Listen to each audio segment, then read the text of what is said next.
Root over rock कह सकते हैं उसको।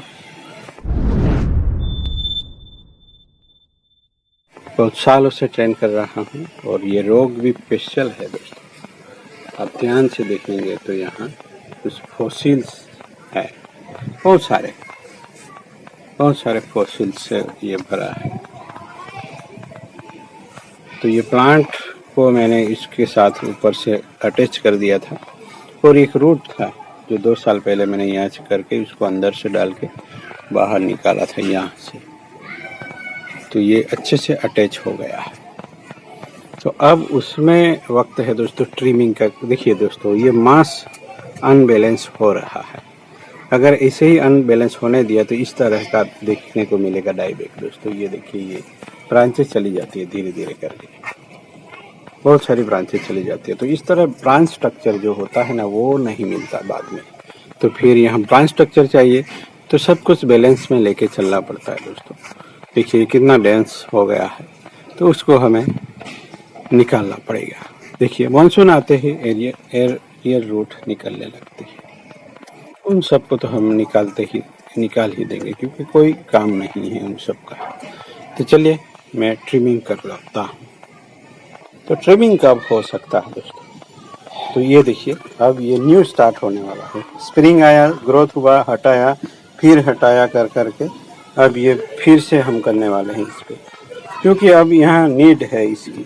यहाँ देखिए इसी ब्रांचें चली गई है, तो हमें तो ये सब चाहिए थी और ये तो चली गई है। तो इसके लिए उसको नए सिरे से स्टार्ट करवाना पड़ेगा यहाँ इस तरीके से। इसे कहते हैं दोस्तों बैक बडिंग। तो एक स्टेज आता है जब प्लांट बड़ा सा होने लगता है और कुछ अनबैलेंस भी होने लगता है, तब ये स्टेज पे प्लांट पहुंच जाता है, तब ये किया जाता है। ज़्यादातर लोग यही करते हैं। जब ब्रांचिंग नहीं हो पाती, कुछ ब्रांच ऐसे ही बढ़ जाती है, तब भी यही होता है। तो यहाँ अगर अच्छी ब्रांचिंग चाहिए तो ये सब करना पड़ सकता है।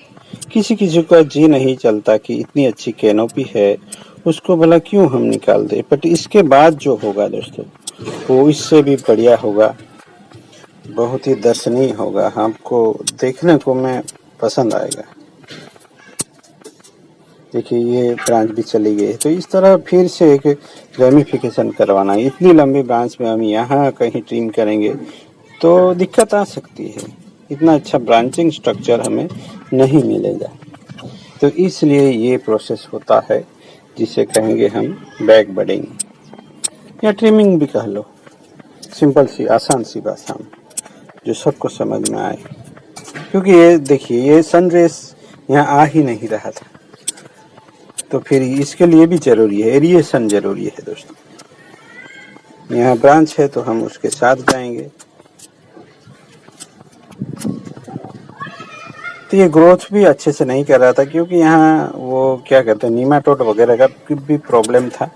वो बारिश के साथ थोड़ा कम हो जाता है या चला जाता है दोस्तों, मुझे नहीं पता। पर बारिश आते आते प्लांट ग्रोथ करने लगता है और इस तरह ग्रोथ करने लिए इसलिए ये इतना थिकन हो चुका है। और यहाँ न्यू 2 ब्रांच भी आई है, तो उसको हम स्वागत करेंगे। तो यहाँ ट्रिमिंग करने का कोई मतलब नहीं, इसलिए हमें उसको बैक बडिंग करना पड़ता है। तो ऐसे ही मैच्योरिटी आती है। अब यहाँ देखिए इतनी लंबी ब्रांच हो गई, अब हम यहाँ ऊपर ट्रिमिंग करने जाएंगे तो ये सब नेगेटिव स्पेस कहलाया जाता है दोस्तों। ये नेगेटिव स्पेस हमें कम करना है यहाँ ट्रिमिंग करके, और मिल ही जाता है ब्रांच स्ट्रक्चर, देख सकते हैं आप।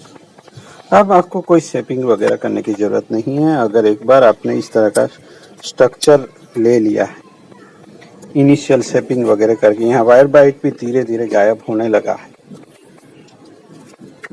तो देखिए यहाँ भी बनी बनाई ब्रांचिंग बेकार हो गई है। तो क्या कर सकते हैं, तो वो ब्रांचिंग जो बिगड़ा हुआ स्ट्रक्चर है उसको ही हटा देते हैं, जिससे आने वाले वक्त में हम कुछ बहुत ही बढ़िया सा स्ट्रक्चर बना सकें, जो कॉम्पैक्ट हो, दिखने में अच्छा हो। वो तो होता ही है, अपने आप सब बनता चला जाता है दोस्तों। यहाँ से फिर से शुरुआत होगी और फिर से एक नया स्ट्रक्चर बनेगा, कभी बिगड़ेगा। पर इन सब में बैलेंस बनाते हुए जो मेन स्ट्रक्चर मिलता है इस तरह का, वही हमारे प्लांट को आगे लेके चलता है। और ट्रिमिंग किया, उसके बाद निकली, उसको ट्रिमिंग किया, ऐसे करते करते तो प्लांट की कैनोपी बहुत ही वाइड हो जाती है। फिर प्लांट का जो शेप है वो स्केल में भी नहीं रहता है, वो कहीं ना कहीं अनबैलेंस दिखने लगता है। और जिस ऑब्जेक्ट के साथ हमने जोड़ा है उससे उसके दायरे से बाहर हो जाता है।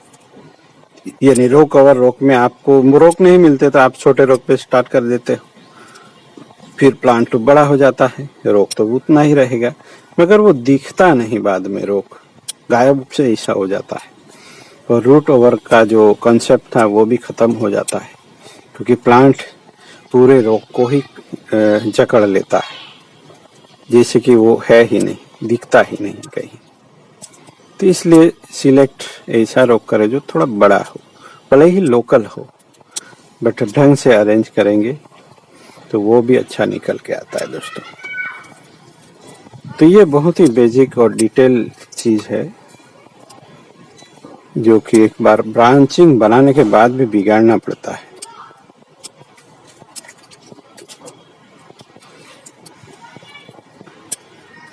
तो यहाँ बैलेंस बहुत जरूरी है। इस ब्रांच को हम पर्टिकुलर इस डायरेक्शन में लाके यहाँ कहीं कैनोपी बना सकते हैं, बट अभी तो हम ज़्यादा इसको इतना, चलिए इसको आगे बढ़ाते हैं, उसको ज़्यादा शॉर्ट नहीं करते और बढ़ने भी देते। चलिए, ये छोटी भी है तो सेक्रीफाइस जैसा होगा, और यहाँ कहीं हम करवाएंगे।